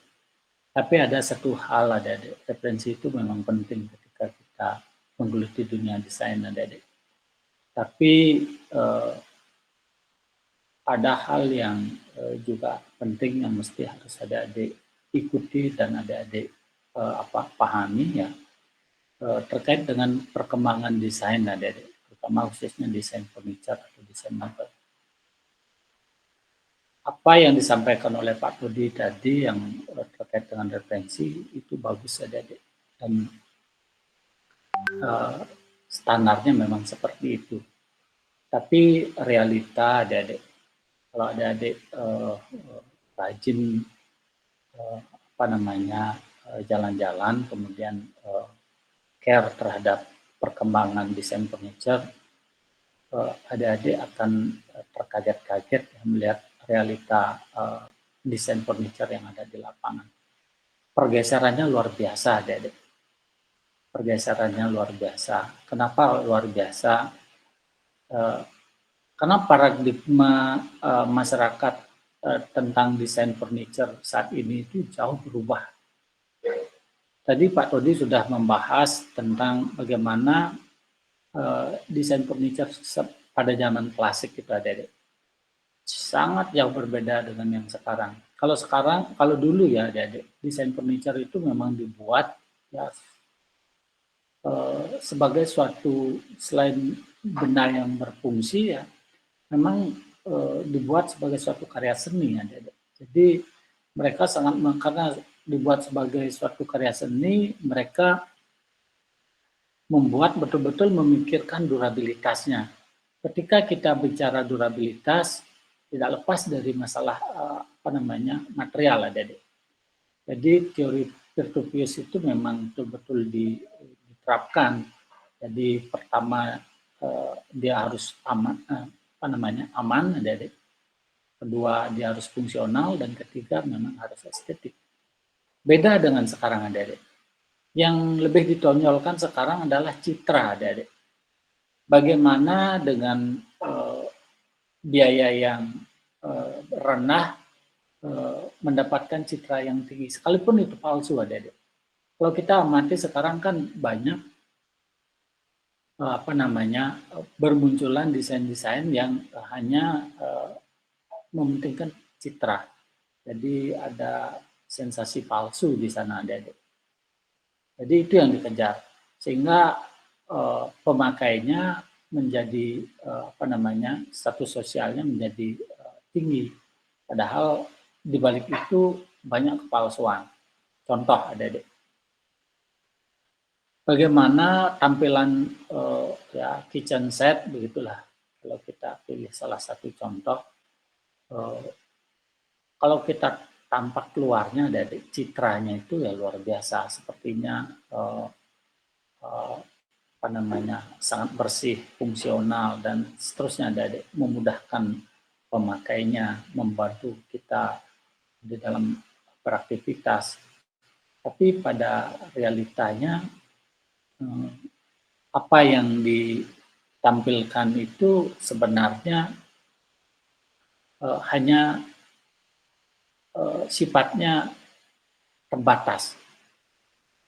Sifatnya terbatas. Beda dengan furniture yang memang dibuat pada era sebelumnya, Adik-adik. Jadi sebelum jadi pada era-era awal modern, Adik-adik. Memang betul-betul apa yang ditampilkan itu betul-betul memberi satu jaminan keamanan, jaminan fungsi yang memang betul-betul dipikirkan. Tapi kalau sekarang tidak ada. Karena ini akibat ulah kapitalis, ulah media sosial. Jadi orang lebih mementingkan citra daripada fungsi. Kalau Bapak lihat seperti itu realitanya. Tapi itulah dunia desain, Adik. Seperti yang disampaikan oleh Pak Todi, konsumen itu selalu menginginkan sensasi-sensasi baru, Adik. Perubahan-perubahan itu, sesuatu yang baru yang terus dikejar. Sekalipun itu nilainya kadang lebih rendah, Adik. Tapi yang penting berbeda dan ada unsur kebaruannya. Nah, itu yang dikejar. Kita sebagai seorang desainer harus mampu fleksibel, lentur, Adik-adik. Kalau kita kaku, stuck pada satu titik tertentu, tidak laku. Jadi kita harus rajin-rajin mengikuti perkembangan pasar utama. Maka dari itu rajin-rajinlah Adik-adik melihat ke perkembangannya. Yang paling mudah bisa Adik lihat mungkin di Pinterest. Kalau Adik-adik suka nonton film, jangan dilihat modelnya saja, jangan dilihat tokohnya saja. Perhatikan juga bagaimana di sekelilingnya. Misalnya ada peranan di ruang keluarga begitu, ya bagaimana sofanya, bagaimana kabinetnya, bagaimana almarinya. Banyak yang tampil di sana. Itu yang ada perlu ketahui. Kemudian di mana ini, di negara apa, bagaimana perbedaannya dengan yang lain. Gitu. Itu yang paling mudah kita lihat, Adik-adik. Kemudian kalau Adik-adik mau melihat realita yang lebih realistis, bisa Adik-adik datang ke misalnya toko-toko furniture seperti Informa, Adik-adik. Yang sekarang itu Informa sangat luar biasa, Adik-adik. Banyak desain-desain yang bagus, kemudian modern, dan harganya murah. Nah, inilah yang dikejar sama konsumen sekarang, Adik-adik. Mereka memperlakukan furniture itu sekarang sama seperti memperlakukan pakaian, Adik-adik. Jadi dia beli, kemudian dia manfaatkan mungkin untuk jangka waktu setahun 2 tahun, kemudian dibuang, beli lagi yang baru. Nah, itulah yang dikejar adalah citra sekarang. Beda dengan furniture zaman dulu, Adik-adik. Sebagai seorang desainer, ini yang harus kita pahami. Dan karena mau tidak mau di dalam dunia kerja nanti kita harus mampu mengikuti pasar, Adik-adik. Ketika kita sudah mampu mengikuti pasar dengan modal yang cukup, nanti kita bisa sedikit demi sedikit setelah kita punya nama, punya modal, bisa kita menciptakan pasar, Adik-adik. Tapi sebelumnya kita harus mampu mengikuti pasar agar kita bisa eksis, Adik-adik. Maka dari itu sekarang desain yang kalian buat itu jangan mengacu kepada desain-desain yang sudah tidak diminati oleh pasar. Buatlah desain-desain yang sesuai dengan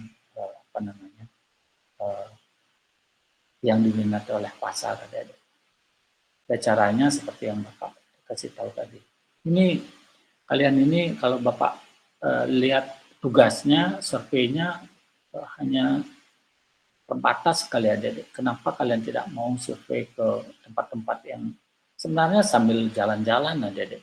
Kalian bisa melihat sesuatu yang sebenarnya apa namanya ya, profesi kita sudah di sana. Mestinya adik-adik harus mau datang dan bahkan merasa perlu datang ya. Perlu datang. Kalau memang adik-adik memang yakin bahwa interior itu adalah menjadi suatu profesi, nanti itu akan menjadi kebutuhan adik-adik.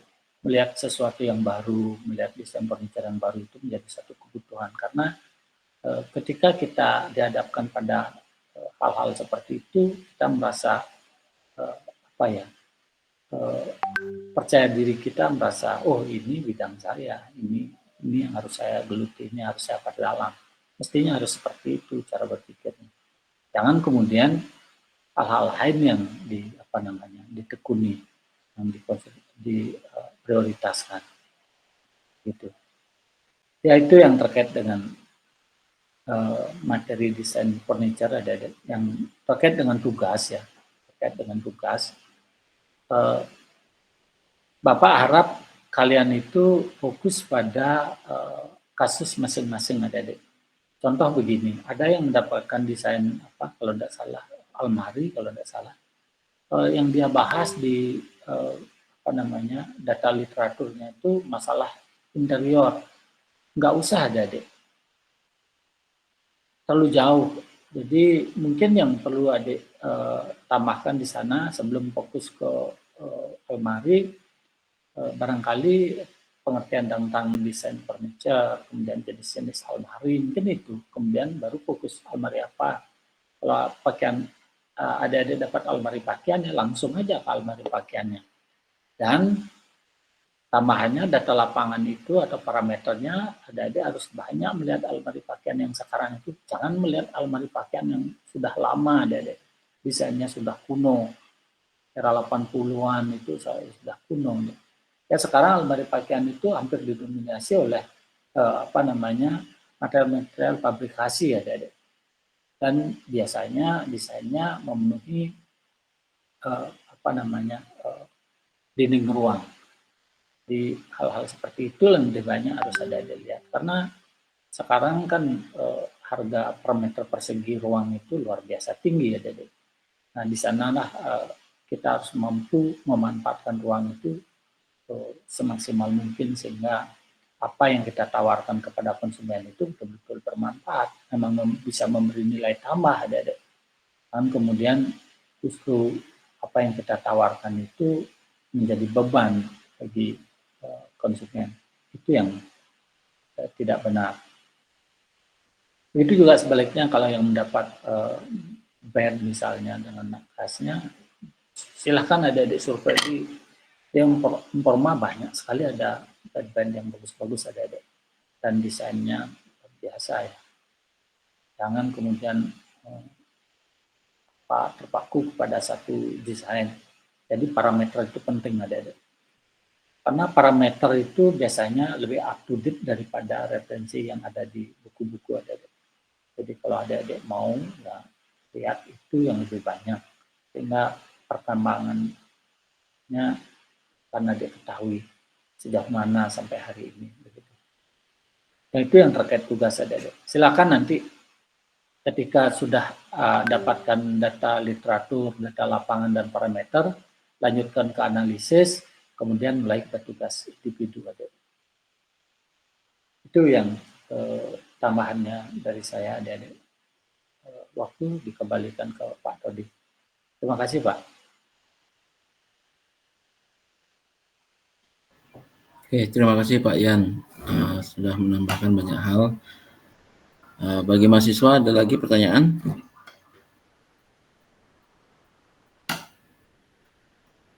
Sudah jelas semua ya?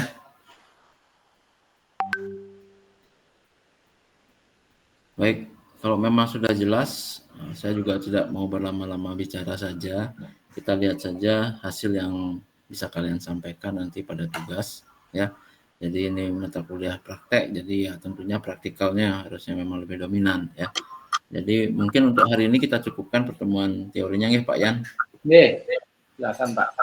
Oke, silakan digunakan waktu yang tersisa untuk melakukan penambahan data-data kalian dalam nanti digunakan untuk perancangan ya. Jadi silakan melanjutkan aktivitas.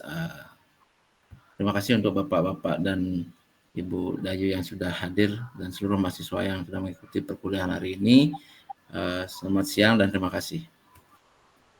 Selamat Terima siang, Pak. kasih. Terima kasih.